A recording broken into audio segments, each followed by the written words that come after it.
अब जहां तक बात है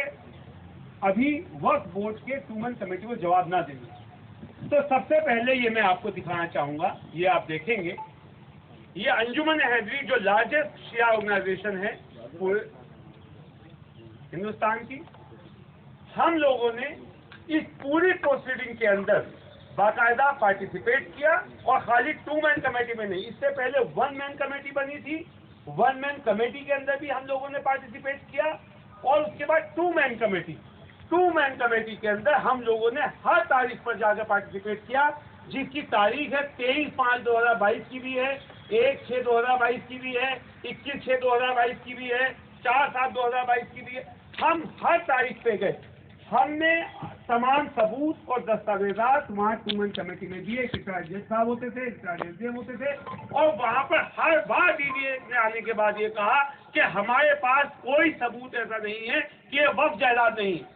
हम कुछ नहीं देना चाहते। हमने बार बार कहा कि अगर आप कुछ देना चाहते हैं तो हमें दें, हम उसका जवाब देंगे, मगर वहाँ पर कोई सबूत डीडीए प्रोड्यूस नहीं कर पाया। इसी तरह हमारे इमामिया हॉल की तरफ से भी जो हमारा वक्फ है और बहुत सारे मुतवल्लियान ने वहाँ पर जवाब दिए, मगर उसके बाद जिस तरीके से ये लेटर लिखा गया है जो अभी डिप्टी एलएनडीओ ने, कि कोई रिप्रेजेंटेशन, आप कोर्ट का ऑर्डर पढ़िए, कोर्ट का ऑर्डर है कि जितने भी स्टेक होल्डर्स हैं उन सबसे जवाब लिया जाए, उनके ऑब्जेक्शन दिए जाएं। तो जब स्टेक होल्डर्स में जो हम गजटेड मुतवल्ली हैं, हम सब ने अपने जवाब दे दिए, तो फिर ये ऑर्डर निकाला गया कि कोई जवाब नहीं आया। ये पूरी तरह एक बड़ी साजिश की तरफ इशारा करता है, और इससे भी बड़ी साजिश जो असली मैं आपको बताने जा रहा हूँ, ये जो अमानतुल्लाह खान है और केजरीवाल है, इन लोगों ने ये पूरी कॉन्स्पिरेसी रची है। केजरीवाल साहब मुसलमानों के हितैषी बनने का जो ढोंग रचते हैं, ये उस साजिश का हिस्सा है। उन्होंने कोई भी वक्फ बोर्ड का फैसला, जैसा भी महमूद पैसा साहब ने बताया, बोर्ड लेता है। अगर 2 मैन कमेटी में अपीयर नहीं होना है, उसका फैसला बोर्ड लेगा, कोर्ट जाना है, उसका फैसला बोर्ड लेगा। इस मामले के अंदर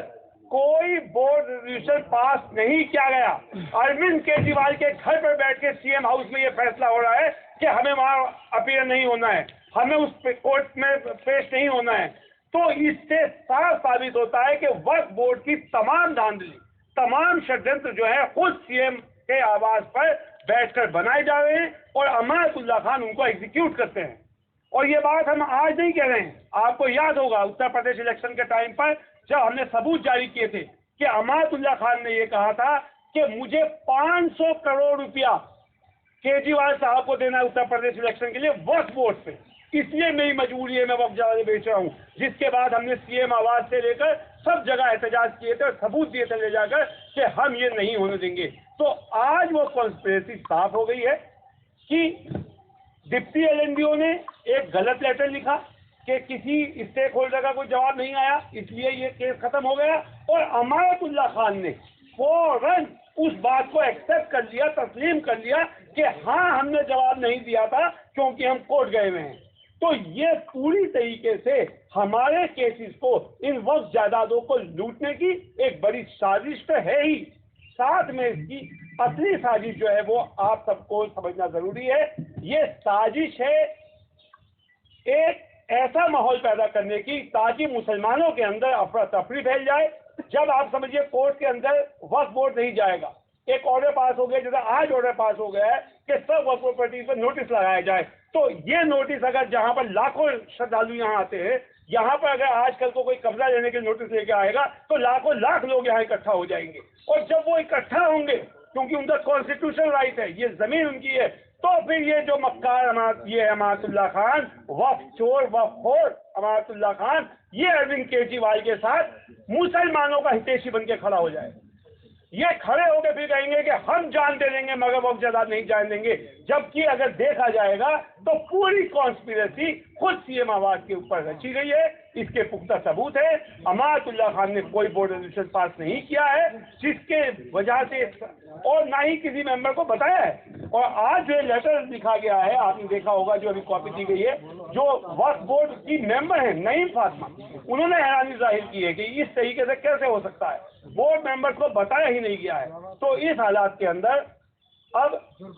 जो ये चीजें सामने आई हैं, तो हम लोग अभी मौलाना कल्बे जवाद साहब आगे का लाइन ऑफ एक्शन बताएंगे, मगर हम इस पे जल्द ही FIR भी कराएंगे अरविंद केजरीवाल और अमातुल्लाह खान के खिलाफ। और जो नाटक रचा जा रहा है कि हम वक्फ जायदादों को बचाएंगे, ये बचाने वाला नहीं है, ये रक्षक नहीं है, भक्षक है असलियत में, यही वक्फखोर है। इसने आज समझ लीजिए ये कैसा चेयरमैन है, इसके खिलाफ no confidence motion lieutenant governor साहब के यहाँ जमा है, उसके बावजूद ये बोर्ड में जा रहे हैं। एंटी करप्शन ब्रांच ने इन्हें अरेस्ट किया अभी वक्फ चोरी के मामले में, उसके बावजूद ये सबूत मिटाने वहां जा रहे हैं। ED के अंदर इनके खिलाफ मुकदमा चल रहा है, इसके अलावा ACB में चल रहा है, दिल्ली पुलिस में चल रहा है, तमाम जगह इनके वक्फ के लूटखोरी का मुकदमे चल रहे हैं। और अब फिर वही क्राइम जो है ये दोबारा कर रहे हैं, जिससे साफ साबित हो रहा है कि ये ही असली कॉन्स्पिरेटर हैं और इसमें अरविंद केजरीवाल के पीछे से मदद कर रहे हैं। और ये एक बड़ी साजिश है जिसे हमारी केंद्र सरकार को भी समझने की जरूरत है कि ये इनके ट्रैप में ना है। ये केजरीवाल का एक ट्रैप है, जिस ट्रैप में ये चाह रहे हैं कि मुसलमान आ जाएं, सड़कों पे आए और फिर केजरीवाल जो है अपनी राजनीतिक रोटियां सेकें। तो इसके लिए जल्द FIR भी होगी। और हम लोग यहाँ पर दरगाह शाह मर्दा, जहाँ हमारा हेड ऑफिस है, एक हेल्पलाइन सेंटर भी हम खोल रहे हैं कि 123 प्रॉपर्टीज को लेकर जो भी हमारे मुतवल्लियान हैं उन तमाम लोगों की हम पूरी तरह मदद भी करेंगे, क्योंकि वक्फ बोर्ड तो खुद वक्फ जायदादों को लुटवाने के लिए कॉन्स्पिरेसी रच रहा है, देश का माहौल खराब करना चाहता है। साथ ही हमने एक फोन नंबर हेल्पलाइन जारी किया है जो अभी से चालू हो जाएगा, 8750947869। कोई भी शख्स जो इस ऑर्डर से इफेक्टेड है या जो वक्फ बोर्ड की इन बेईमानियों से आजिज आकर अपनी वक्फ जायदाद पे जो है उसका हक होने के चांस हो रहे हैं, वो हमसे रब्ता करें। महमूद पाचा साहब और हमारे चीफ पैटर्न मौलाना कल्बे जवाद साहब जो हमारी सेव वक्फ मूवमेंट के सबसे मेन पिलर हैं, इनकी सरपरस्ती के अंदर हम इस पूरी मुहिम को चलाएंगे।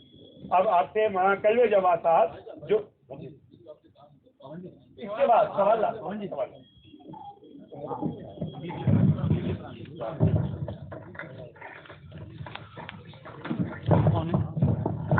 मौलाना जी बोलेंगे।